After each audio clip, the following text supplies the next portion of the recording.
A few years ago, I was often found with friends exploring old and supposedly haunted places. One day, we found ourselves at the Edisto First Presbyterian Church, where a girl named Julia Legare was buried in her family mausoleum in 1852 after presumably dying of diphtheria. Passerby reported hearing screams coming from the graveyard during the next week, but never investigated the cause of it. 15 years later, when they opened the door of the mausoleum to inter the next family member who died, they found her skeleton huddled in the corner beside the door.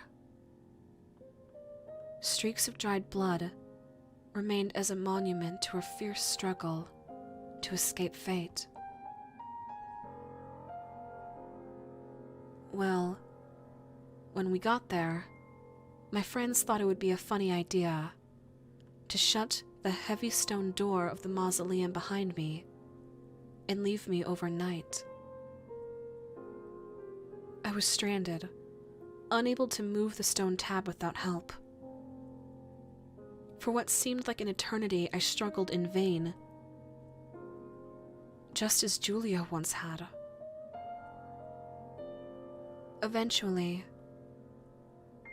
in the complete darkness, I had no choice but to resign myself to the night ahead of me. I've never been claustrophobic, but the stale air held a pressure that made breathing hard. It felt like an overwhelming sadness was literally pushing down on my shoulders. As time slowly slipped by, my initial anger faded into a sense of fear and eventually despair. Sometime later, the scratches began. They were faint at first. I was sure it was my imagination, but they seemed to become louder, clearer, seemed to become more frantic as time passed. There was no doubt that something was trying to get in the door, or trying to get out. I huddled into one of the corners farthest from the door and covered my ears. But nothing could drown out the sounds. It only lasted for a few minutes, but each second was like an unbearable eternity. I grew so distraught that I finally screamed. Or thought I did. Until I realized that the voice was not my own. It echoed through the dark, tiny confines of the mausoleum. It was a wail of unrestrained pain and absolute, overwhelming fear. Moments later, I realized that the scratching had stopped. For the first time, I could distinctly make out the sound of a young girl sobbing. The pitiful and choking gasps of someone without a shred of hope left to them. I felt such sorrow at that moment, such pain, that I think I forgot how to be afraid. In my heart, all her suffering seemed to resonate. The invisible weight of sadness I had felt all along became crushing. Tears filled my eyes as I shook, my entire being racked with grief.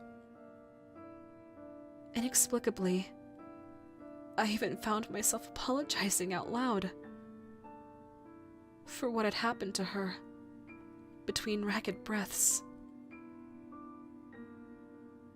Some part of me was so wrought with pity that I wanted to reach out and hold this girl in the darkness, a part held back only by the fear that something might truly be there to hold.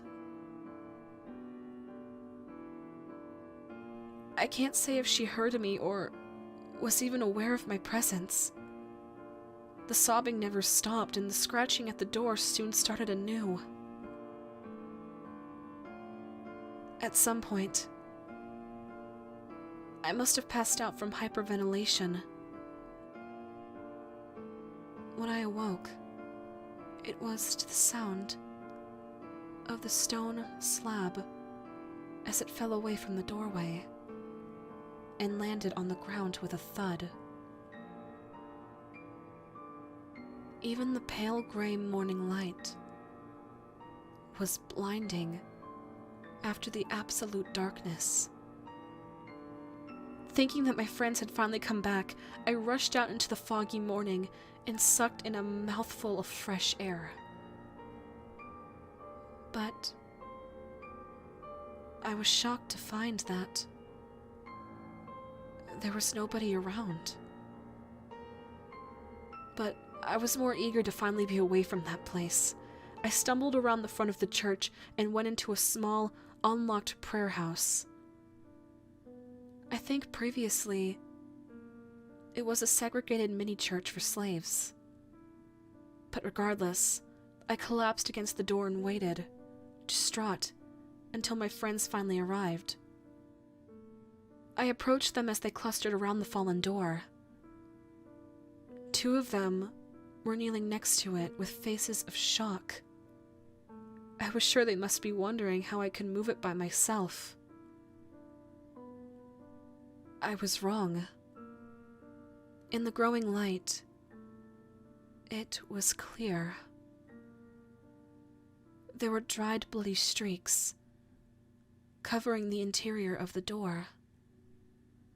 Some had light scratches where nails had grated along the surface. Many more were smooth, as if left by bloody nubs. When they noticed me, they all jumped. I saw the fear in their eyes. My anger must have been clear. They looked down at my hands, thinking that I had torn them open in my escape. But then, they shared a horrified look amongst themselves. They asked me what had happened, and I told them every detail of what I remembered in halting, angry, and equally horrified bits, wanting them to know all that I had been put through.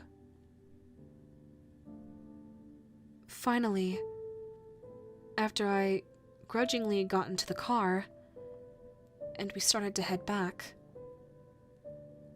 someone spoke up. My friend said to me, "We were afraid to say anything until you were back inside the car. But take a look at your face." When I reached from the back seat and adjusted the rearview mirror, I saw that there was blood caked on my face. Just like the streaks upon the stone slab. There were dark red lines on either side, as if someone had run their torn fingers across my face while I slept.